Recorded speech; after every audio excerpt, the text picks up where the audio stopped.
안동대학교도 교통이 불편했던 곳 중 하나입니다. 자, 정민지 위원님은 대중교통을 이용하고 계세요? 아니면 자가용 이용하십니까? 대학원에 진학하면서 자가용을 구입하기로 마음먹었습니다. 마음먹게 된 계기는? 아무래도 불편한 대중교통 때문이겠죠. 저희 집은 안동 터미널 근처에 있는데 거기에서 안동대학교까지 가려면 대중교통을 이용해서는 차량 운행 시간 한 40-50분이 걸려요. 그리고 대기 시간, 그리고 보행 시간까지 포함하면은 1시간 정도 걸리는 거리죠.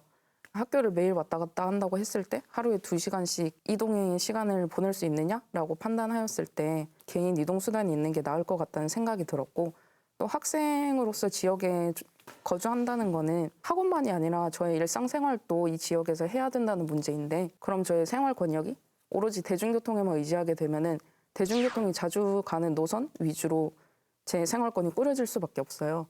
그래서 그걸 좀 벗어나고자 하는 문제도 있었고, 아마도 차량을 구입하는 다른 대학생, 대학원생들의 문제도 저와 비슷할 거라고 생각을 합니다. 가장 큰 문제는 막차 시간이 9시에서 10시라는 거였어요. 늦게 마치는 수업은 밤 9시에도 마치거든요. 그러면은 대중교통을 이용해서 귀가하기가 굉장히 어려워져요. 거기서 환승을 해서 집에 가야 하는 친구들은 아예 집에 갈 수 없는 상황이 되는 거죠.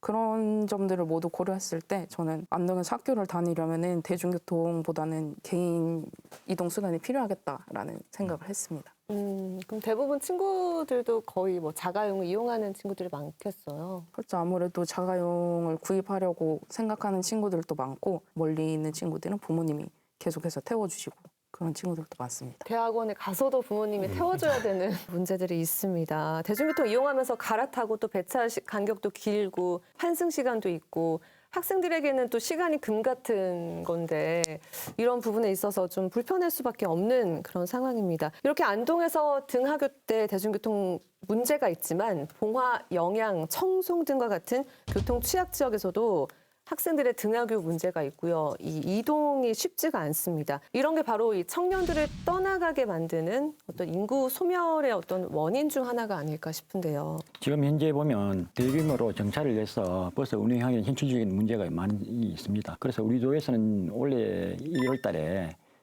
경상북도 행복택시 운영 및 지원 조례를 만들어서 수요응답형 교통 모델 중에 택시를 적극적으로 많이 도입을 해서 대중교통 환경이 열악한 지역에 불편을 최소화해 나갈 그런 계획으로 있는데요. 지역 소멸의 문제는 뭐 대중교통만의 문제는 아니고 복합된 원인이 있지 않을까 싶습니다.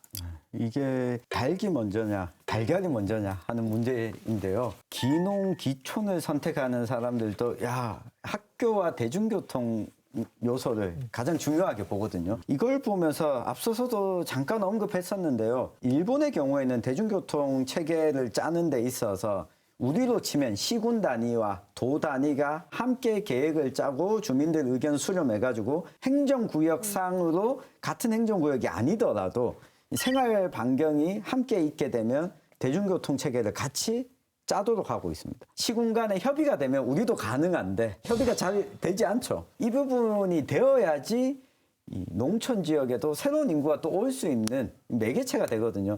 단순히 시민의 편의성 문제가 중요하지만 그것뿐만 아니라 앞으로 우리 지역의 미래를 위해서라도 이 대중교통 체계를 시나 군 단위의 한 곳에만 맡겨두지 않는 것을 좀 부탁을 드리겠습니다.